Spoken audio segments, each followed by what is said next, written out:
জীবনটা আপনার। এটাকে আপনি কিভাবে ব্যবহার করবেন, কিভাবে পরিচালনা করবেন, এটা সম্পূর্ণ আপনার ব্যক্তিগত বিষয়। কিন্তু মানুষ আপনাকে চিনবে আপনার হয় কাজের উপর, নয়তো নামের উপর, অথবা আপনার এই ফেসটাকে দেখে, আপনার এই চেহারাটাকে দেখে মানুষ আপনাকে চিনবে।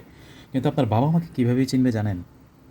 আপনার আচরণ দেখে, আপনার ব্যবহার দেখে, আপনার চারিত্রিক যে গুণটা আছে সেটা দেখে মানুষ আপনার বাবা মাকে চিনবে। শুধু চিনবেই না, আপনার বাবা মাকে জাজ পর্যন্ত করবে।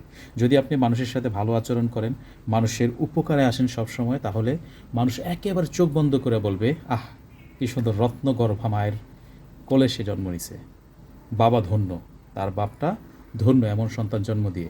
আর যদি আপনি মানুষের সাথে প্রতারণা করেন, মানুষের সাথে খারাপ আচরণ করেন, হ্যাঁ, শয়তানি বান্দরামি টাইপের কাজগুলো করেন, তাইলে আপনার বাবা মাকে ডট ডট ডট টাইপের যে গালিগুলো আছে না, যেগুলো উচ্চারণ করা যায় না ভদ্র সমাজে, সেই গালিগুলো পিছেও দিবে, আপনাকে সামনেও দিবে। একবার জাস্ট কল্পনা করেন, আপনি আপনার বাবা মাকে নিয়ে কোনো একটা চায়ের মজলিসে বসলেন, গোল বৈঠক বসলেন, সেখানে কোনো লোকজন আইসা আপনাকে ধুমসে আপনার বাবা মার নাম তুলে গালি দিল, ফিলিংসটা কেমন লাগবে?